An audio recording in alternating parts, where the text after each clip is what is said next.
Hey guys, this is OddOneGaming. This is going to be another Raid Shadow Legends video.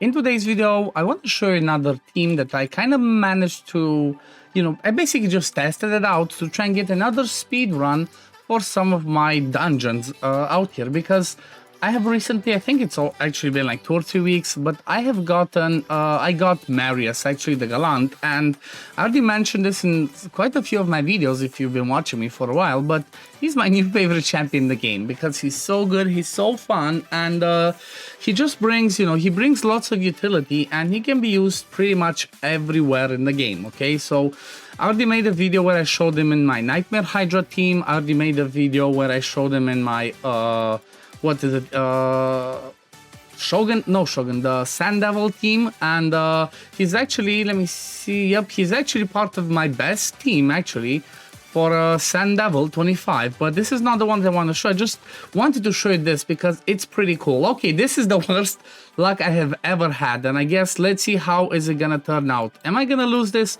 or not? I usually don't get double resisted on, what's his name, on Romantu, so I guess perfect timing. See, this is how it happens. You want to show something, and you go in there and you're like, okay, let's see how it goes. Straight up fail. But basically what I want to show, when Romantu doesn't get double resisted on his debuffs, which honestly hasn't happened so far, but I guess RNG can happen. Keep in mind that my Romantu has 800 accuracy, okay?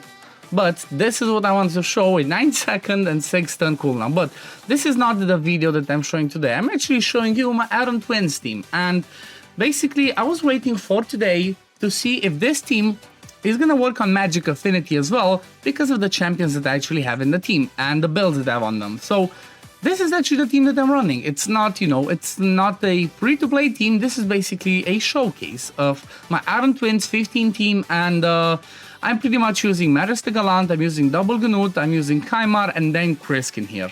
So the way that I have this one is just pretty much full on smash. That's all that's happening. And the cool thing about having Krisk in this team, and the reason why I like to have him in the team, even though he's just doing A1s, is because of his passive. So if you're trying to replicate this, but maybe your gear is not quite there the same as mine, but you have all of the champions, you can even have a lot less builds than, my 332 crit damage on this one. You can have lesser builds because of the fact that whenever the boss hits Krisk, he puts decreased defense and decreased attack. Obviously, unless he gets 3%ed, but most of the times these ones are going to land. And because of that reason, basically you can do more damage on the boss with the max HP. You can basically hit the cap with this one and with the A2 from Marichus because of that decreased defense. And it makes it pretty easy the way, to go in speed for this. So like I said, let me show you quickly the presets. Krisk just doing the A1, I don't care about his A2 or A3. Then Marichus prioritizes the A2, which is his enemy max HP hit. Then Gnut's same principle, max HP priority 1, max HP priority 2, and then Kaimar, he's just in there for the reset. And the way that I have mine going, honestly, you can even have a Krisk really slow if you just have a random Krisk. You're just gonna have him in there for this one. You can even have him slow, like slowest in the turn order, so you can save, I guess, a couple of seconds of animation. But basically, you want to have the Gnuts first and Marichus, and then you want to have Kaimar going last to reset. And let me just show you how it goes. It's pretty fun. It's pretty fun. The way that it goes is basically I do the first max HP hits, and I hit the boss's cap because the thresholds have been taken down. See, this happens. Boss attacks Krisk, I have defense penalty again. Crap hits, boss attacks again, Krisk puts that one down. Again, we hit the threshold, boss attacks again, and we pretty much have decreased attack and decreased defense on the boss all the time, so we can always do our hits and just finish it pretty easily. There we go, 24 seconds, 21 seconds, the fastest I actually had it, as you've seen on the thumbnail, is actually 20 seconds. And is this one over here? I think this was on Spirit. Obviously, Magic can be a little bit tricky because Gnut is, both my Gnuts are wrong affinity, so it still works, just might have to come back to full rotations. However, with having Krisk in the team, you're not gonna die that easily because of his shields, decreased attack, and decreased defense that he lands from his passive and that he places again from his passive. So it's a pretty fun team. Again, it's not the easiest, not everybody can build it. I'm quite sure if you don't have a second Gnut, you can throw in an Apresia, but the reason why I wanted to really make this video is because more and more people might be starting to get Marichus. Like I said, it's been a few weeks since I got mine, so there might be more people out there that actually get him, and I'm trying to implement him in most of my teams.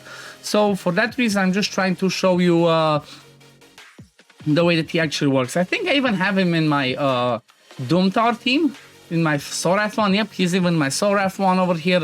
I think I pretty much just brought him in every single one of my teams because he's good. He's good. He brings good damage. He brings the increased accuracy, increased defense, and all that cool stuff. But let me show you the builds that I have on these people. So I guess I'm going to start with Krisk. Krisk is in my Hydra build. He's in a curse set plus couple of pieces of revenge. He's running at 280 speed, good accuracy, good resist. Obviously with the Hydra bonuses he hits the threshold that I need around 500 resist, 400 accuracy, so that's pretty good.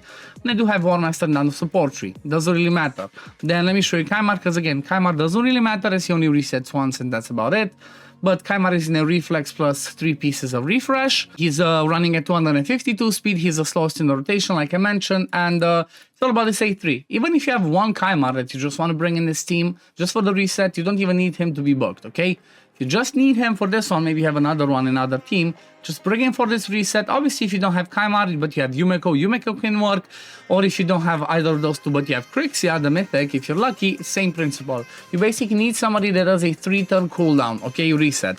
So Renegades with a 2-turn doesn't really work, at least for the Gnut.